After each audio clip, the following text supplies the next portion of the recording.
कहते हैं ना कि कुम्हार बर्तन जो गढ़ता है वो गढ़ने वाला काम आपका है। जैसे हमको अभी भी, जैसे मैं आपके बीच में आप बैठा ना, तो मुझे हमारे बेचन सिंह गुरुजी याद आए, जो हमको क्लास दूसरी कक्षा में पढ़ाते थे, और मुझे आज भी याद है। बेचन सिंह जी धोती कुर्ता पहनते थे, सांवले से थे, और मुझे क्यों याद है कि शनिवार को हमारे स्कूल में सांस्कृतिक कार्यक्रम होता था। पता नहीं अब अपने यहाँ चल रहा है कि नहीं। ऑनलाइन तो ये कोविड काल में हो रहा होगा। हैप्पीनेस डे, हाँ देखिए वही है, अभी मतलब है। अब उस हैप्पीनेस डे से ही मैं निकला हुआ हूं जो आपके बीच में खड़ा हूं, वरना मैं बिहार के एक छोटे से गांव में, जहां से हमारा ये नर्सरी स्कूल तो तीसरी कक्षा तक था मेरे गांव में, लेकिन तीसरी के बाद 5वीं तक पढ़ने के लिए हमें 2.5 किलोमीटर दूर जाना पड़ता था पैदल, और हाई स्कूल के लिए फिर उससे 1.5 किलोमीटर दूर, तो 4 किलोमीटर दूर। और मैं 10वीं तक 2.5 किलोमीटर और 4 किलोमीटर रोज जाना और आना ऐसे पढ़ा। लेकिन जो सांस्कृतिक कार्यक्रम होता था शनिवार वाला, उसको लोग शनिचर बोलते थे, शनिचर। तो जो शनिचर का सांस्कृतिक कार्यक्रम था, मुझे उसका इंतजार रहता था पूरे हफ्ते, क्योंकि बेचन सिंह गुरुजी उस दिन बैठते थे और वो इतना ही कहते थे, गाओ। तो जो पीठ ठोके कहते थे, मनोज गाओ। तो चूंकि लोकल भोजपुरी से, तो गुरुजी भी भोजपुरी बोल देते थे। तो इसमें हमको 2 शिक्षा मिलती है कि कभी कभी आप बच्चे का लोकल अगर एस्पेक्ट समझते हैं, तो उसमें भी कभी कभी उसको बात कर लीजिए। मान लीजिए कोई पंजाबी क्षेत्र का बच्चा है, आपने उसको कोई शब्द ऐसे बोल दिया, तो उसको लगेगा मेरी माँ बोल रही है, मेरे डैडी बोल रहे हैं। वैसे ही मैं उदाहरण के लिए बोल रहा हूं, ये इतना इम्पोर्टेंट आप लोगों का जॉब है कि हम 2020 की नई शिक्षा नीति बना के अभी दिए।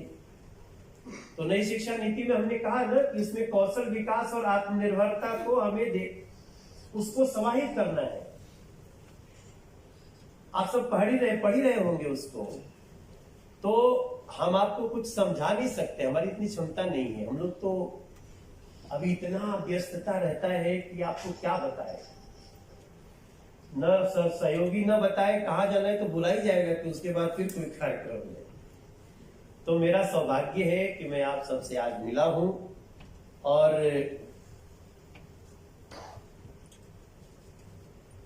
कुछ अपने से भी इनोवेट करना है।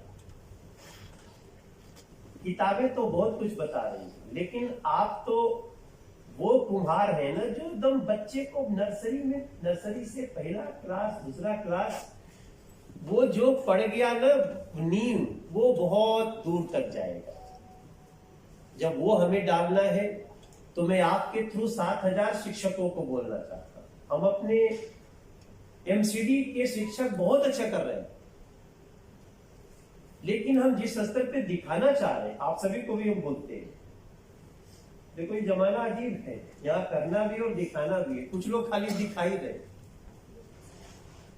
कुछ दिल्ली में ही ऐसे लोग हैं जो दिखाने में ज्यादा माहिर है, करने में नहीं। वो सैंपल बनाते हैं, वो 5 स्कूल का सैंपल बना लेंगे, 10 स्कूल का सैंपल बना लेंगे, और उसके बाद उसी को मार्केटिंग करेंगे।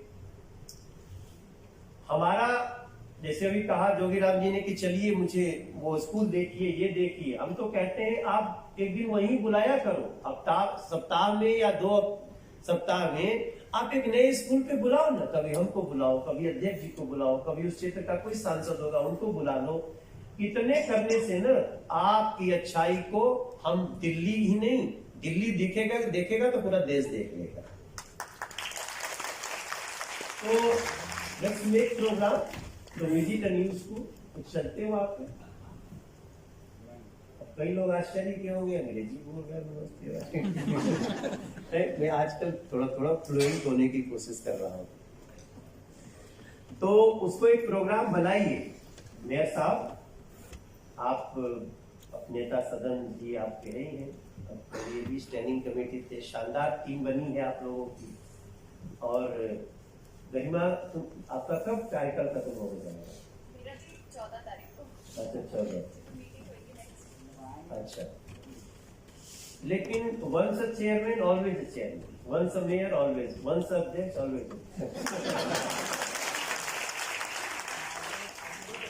हाँ, शिक्षक रिटायर भी हो जाएगा तो क्या वो छोड़ देगा? हो सकता है देश में हमारे तो एकल विद्यालय चल रहे हैं, आप लोग सुनते भी होंगे। एक व्यक्ति, हम एकल विद्यालय से पढ़े, हम जो अपने गांव में क्लास 3 तक पढ़े, वो हम पीपल के पेड़ के नीचे ही पढ़ते थे। लेकिन हमें दुनिया की कोई बाधा रोक नहीं पाई ना, हमें जहां जाना था, क्योंकि हमारे गुरु जी ने हमको शिक्षा दिया। हमें साक्षर नहीं किया, केवल हमें उन्होंने शिक्षित किया।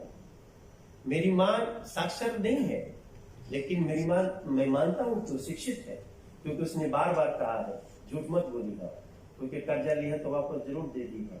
तो मैं इसको मानता हूं कि वो शिक्षा जो जिसका वैल्यू बने, वो आप लोग रिटायर होने के बाद भी करोगे, करना ही चाहिए। जिस दिन हम अपनी ये भावना को ग्रहण कर, अब देखिए हम जैसे लोग, अब हम कौन है? हम तो राजनीति में एक्सीडेंटल राजनीतिज्ञ हो गए ना। हम तो एक कलाकार के रूप अपने हुनर से, जो बेचन सिंह गुरु जी ने जो कहा था ना, चला गाओ, तो मेरे अंदर विश्वास आया। और मैं आपको बताऊं, मैं अब 5000 गाना पूरा करने वाला हूं, 5000 सॉन्ग। 98 फिल्म किया। मैं पहले गायक बन के फिर एक्टर बना, मुझे एक्टर में कोई चांस नहीं दिया था, मेरे गायक ने चांस दिला दिया। और फिर एक जिंदगी जिया एकदम अभाव का, बोली रहे 4 किलोमीटर जाना 4 किलोमीटर आना। और फिर मैं दूसरा जिंदगी एक सुपरस्टार सिंगर की, फिर तीसरी जिंदगी सुपरस्टार एक्टर की। अमिताभ बच्चन जी भी काम किए, जय देवगन जी भी काम किए, कितना वो तो भी याद ही नहीं करता हूं क्या क्या किया हूं। और फिर चौथी जिंदगी जी रहा हूं एक सांसद के रूप में, जनप्रतिनिधि के रूप में। तो कभी कभी तो सोचते होंगे आप लोग भी ना पुरुष की, भाई कई लोग हमसे पूछते हैं तुम आए क्यों इधर, क्यों आए, क्या जरूरत थी तुमको? हमको इसलिए जरूरत थी कि हम चाहते हैं कुछ ऐसे लोग आने चाहिए राजनीति में जो पॉलिसी बनाने में ईमानदारी से काम करें। वैसे ही आप सब भी सोचिएगा कि आप आज शिक्षक को, आज आपको पुरस्कार दिया जा रहा है, आप चुने गए पुरस्कार के लिए, आप क्या इनोवेटिव कर सकते हैं जिससे आने वाले लोगों को से प्रेरणा मिले। इतना ही हम सोचते रहेंगे तो आयु छोड़ दीजिए, अनुभव छोड़ दीजिए, हम कुछ न कुछ देश में कंट्रीब्यूट कर सकते हैं। आपने हमें बुलाया, एक बार फिर से आप सभी अवार्डीज को, जिनको मैं भी अवार्ड दूंगा अपने हाथ से, हम सभी मिलकर के देंगे।